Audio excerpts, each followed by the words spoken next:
Carbon cycle. Carbon is the most important element. You're going to see this a lot with your processes, your inputs and your outputs. If you guys remember from biology, is you're absorbing the CO2 from the atmosphere to create your C6H12O2 or your carbohydrates. So that's pretty much your first bullet, or not your first bullet, your first step in the carbon cycle. I'm just going to kind of go around.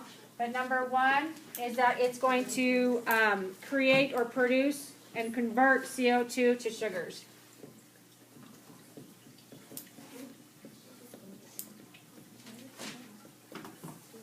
The second concept in the carbon cycle is that sugars can now be converted back into CO2.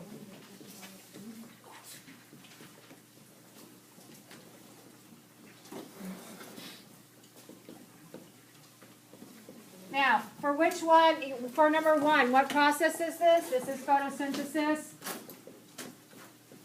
And then you have CR, cellular respiration. If you recall back from not chapter one, or concept one, when I was introducing systems, these are your inputs and your outputs. So in writing with an FRQ, you want to complete your thought. If you were ever talking about, well, CO2 is absorbed from the atmosphere and creates carbohydrate or simple sugars, you need to, well, what process is that? So here again is your inputs and outputs, photosynthesis, inputs, outputs, photosynthesis. And remember those arrows in the boxes I made in the beginning of the year. So that's your number two. You have some carbon can be buried.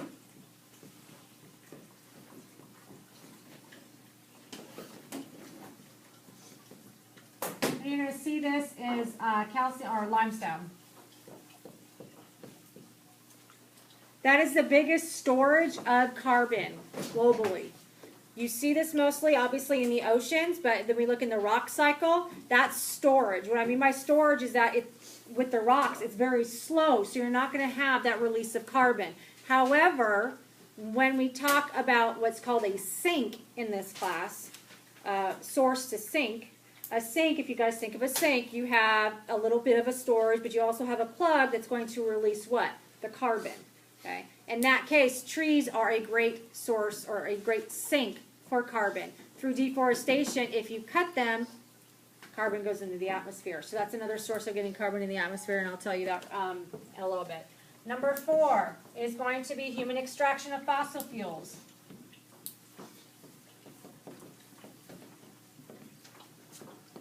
FF is fossil fuels. Okay. And they bring that carbon to the Earth's surface.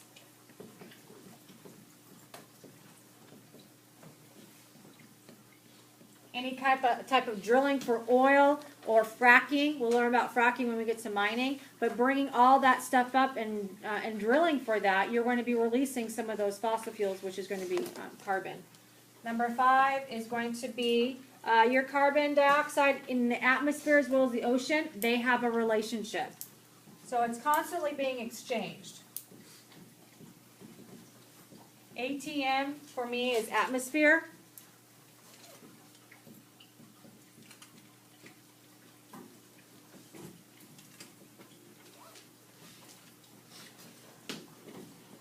You have to think of the bigger picture in here because, yes, we've been talking about the biosphere and photosynthesis, but you can't leave out the ocean. Okay, so you do have that constant, the ocean dissolves, or excuse me, the CO2 is going to be dissolving in the water. That is going to make a carbonic acid.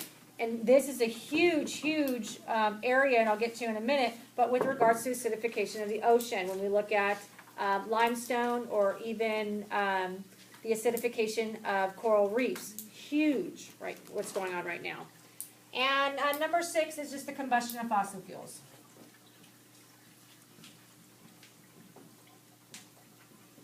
FF again is for fossil fuels and plant materials.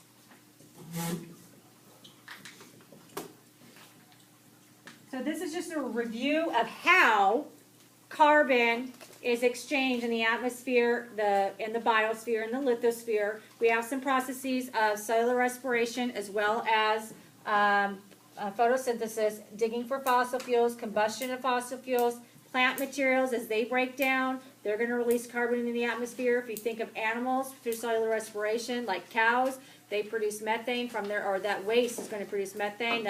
Those carbon molecules also go into the atmosphere. So now this is just the processes of, and I have about 5 minutes left in order for you to understand how humans impact it. Okay, so I'm going to erase this real quick. And those are going to be the 7 access into the atmosphere. So bullet number 1. Humans alter by adding. I start writing in code. ATM is atmosphere. Okay. And some of the ways we do that, again, is through fossil fuels, through combustion of fossil fuels. Think of cars. By adding more cars, we have more carbon dioxide and carbon monoxide going into the atmosphere. More people, more carbon. Okay. More factories, more carbon. More drilling, more carbon. Okay. The huge, what's going on right now is the pipeline.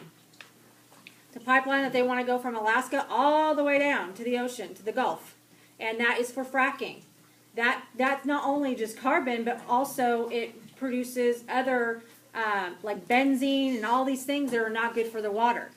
Huge controversy right now. But then again, you get employment with people, you know. You know how cheap gas is right now. Yeah. Right. You know, I haven't seen gas this cheap since I was in high school, since 1993. And Missy Elliott was around, you know. So, when I was a junior in high school, it was actually cheaper. It was about 99 cents per gallon. That's where I can get my cheapest one. That was amazing. Okay, getting back to it, we burn fossil fuels. Second bullet. Third bullet, we clear vegetation faster than we replace it.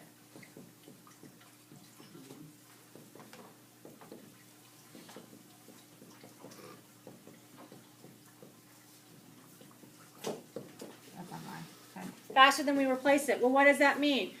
We are clear cutting and doing all this urban development, but we're not replanting. Remember, plants are a carbon sink. If we are clear cutting, we are releasing more carbon than naturally combined. And I'll talk about that important fact in a minute. But think of it, people in Costa Rica, they're trying to improve by, you cut down a tree, you plant a tree. That's their program out there. We are not doing that. We are clear cutting, but I mean, look at the development just here in Alabama itself. We are clear cutting and we're releasing all that carbon. Cycles depend on your cellular respiration.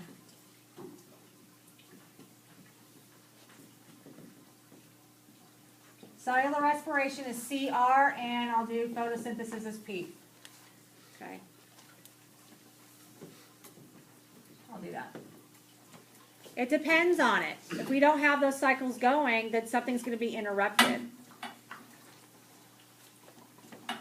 2 more or 3 more bullets. Oceans play an important part.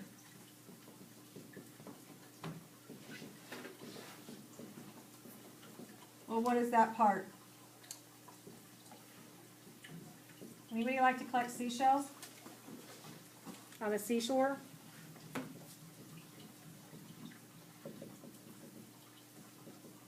This is huge right now. I would mark that in regards to the AP exam. They have talked about this in the past, and that's acidification of the oceans. When we think of your calcium carbonate, that's what shells are made up of, which is limestone. So you have all this these minerals and all these rocks in the ocean, but what's happening is there's a lot of carbon being absorbed into the ocean. It's going to be making this carbonic acid, and it's starting to wear away. When we think of your, what is it called, your barrier reefs, all those reefs have that coral. It's breaking it down. So now we're ruining habitats. If you guys think of Finding Nemo, all those symbiotic relationship. Coral itself is alive. People think that it's dead, but it's not. It's alive. But it is a home for other organisms. So in terms of that, we are causing destruction. We, as in humans. So it can be a little bit depressing. The last bullet, and then I just have a fun fact, is your tree harvesting. And that's just more of clear cutting. And this is because plants are a carbon sink for trees.